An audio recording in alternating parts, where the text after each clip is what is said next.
Hey guys, how's it going? I just wanted to quickly talk about north versus south facing switches slash LEDs because I found that online it's pretty hard to get a very clear explanation through video on what that means and what it can mean for your keyboard and typing experience. And I found that a lot of the time I needed clarification. And this happened like a year and a half beforehand when I first built this guy or put it together because it is just a GMMK with Gateron yellows and cherry profile chalk clone of keycaps. But yeah, I want to preface any testing by saying that this mainly happens on cherry profile keycaps because cherry profile does tend to sit quite a bit shorter than most other keycap profiles, and it also can happen partially because most switches will depress completely where the stem is actually flush with the top of the housing, and this is on a Box Jade, this is on a Durock Koala, but on Glorious Pandas and at least Drop Holy Pandas, I've seen that they have a little bit of the stem poking out even when fully bottomed out, and that helps with alleviating the problem of interference. So what dictates the direction of a switch? So it really depends on where the LED is facing. So it really comes from like north facing LED or south facing LEDs, I guess. But on most switches, you'll find a little slot or two holes on one side of the switch where an LED is supposed to feed through and have the pins come out the other end for you to solder into a PCB. That isn't the case for all switches like these Box Jades, where this section is actually filled in. Probably has to do with the water and dust resistance on this switch, but the sentiment is still the same. Wherever you would feasibly put an LED on a switch is the direction of the switch. If it's facing up, north facing; if it's facing down, south facing. So just to show what switch interference is, I have a cherry profile G here, which is row 3, and gonna put it north facing, and going to put my H keycap on a south facing Gateron yellow, and just going to depress both of them. And it's pretty difficult to see, but if you look carefully, you can see that there's more of a gap between the keycap and I guess the spacing to the bottom housing on the north-facing keycap. And you do get an audible difference on these as well.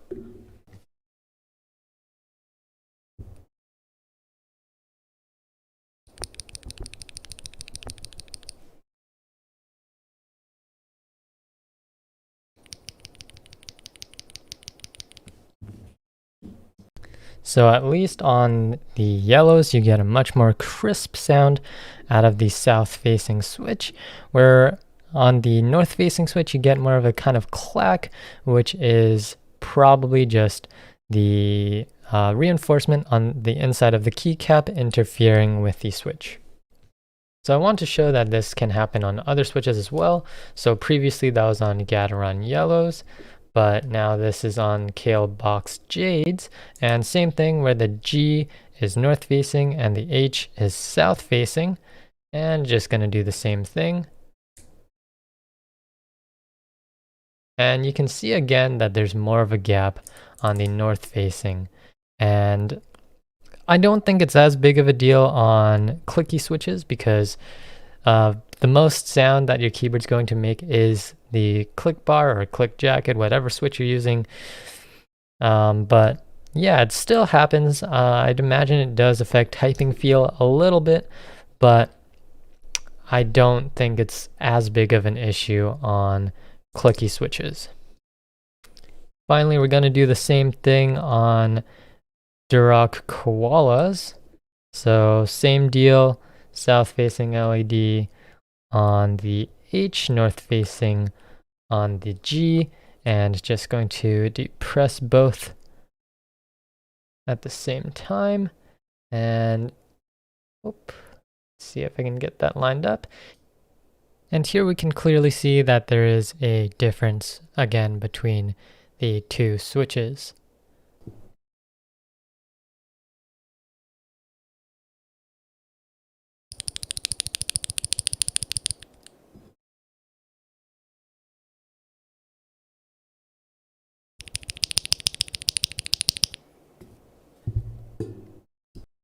So it definitely seems like you get a crisper sound out of a south-facing switch, just because you actually get the full bottom out and you get probably the sound that you expect out of a certain switch more consistently at least.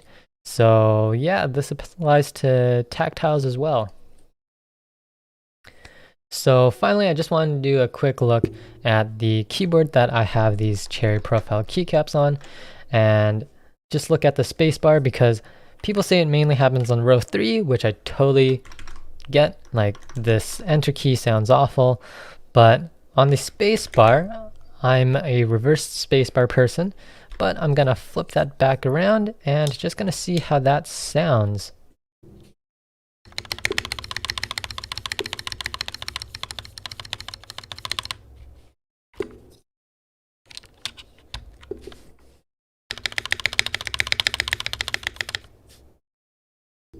So here's my personal daily keyboard that I want to show off that kind of same scenario, because this is using the koalas, which we did see switch interference on the Cherry Profile keycaps, but this set of keycaps is OEM, which typically is going to be a little bit taller than the Cherry Profile. And just going to flip around my spacebar so we can hear if we get kind of that same result, or even just an acoustic difference at all.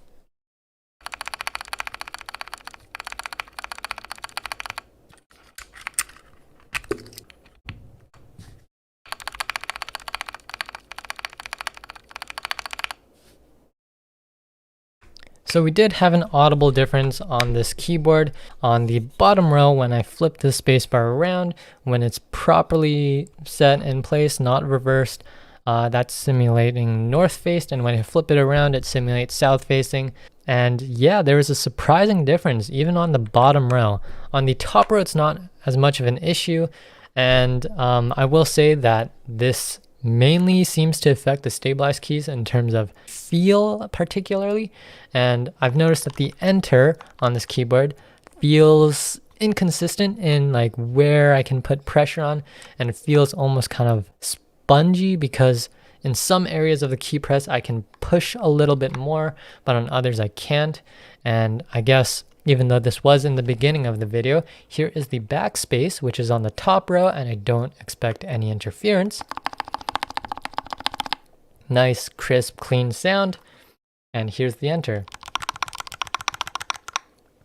There's this weird clicky clacky sound that comes from that interference, and it's honestly not that pleasant. It's not the sound that I expect out of Gateron yellows, but that's just how this keycap set tends to fit on these switches. And unfortunately, as far as I know, there isn't a whole lot you can do about it. And that kind of upsets me, because there are GMK sets that I do really want, like GMK Hanami Dango. That is a set that I think looks beautiful and I really want, but it doesn't come in an ortholinear friendly layout, and I'm not gonna spend a bunch of money on buying like five different sets just to fill out one keyboard. But yeah, as far as I know, there isn't any quick, easy solution to fixing that, unless if you do just decide to go with something like Holy Pandas right from the get-go. It's not like your keyboard won't work. Like, you definitely get enough to actuate a key, but it just doesn't feel or sound as good as it could. So yeah, that's going to wrap up this video. Hopefully it was helpful. Hopefully it helped you visualize and hear the difference that switch interference can make. From my experience, it can make a huge, huge difference. And I'll probably avoid cherry sets for the meantime, because any decent cherry set from what I've seen is going to be something similar to GMK in terms of price. And I'm just not ready for that commitment yet.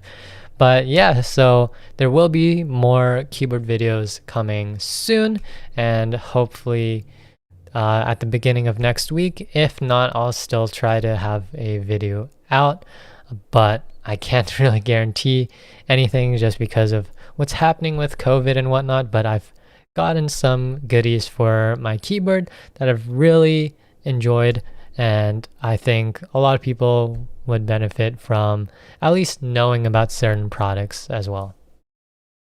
Anyways, this is the actual end of the video. Thanks for watching.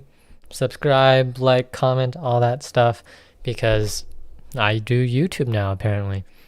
So that's a thing. I'm gonna need to get a new camera and whatnot.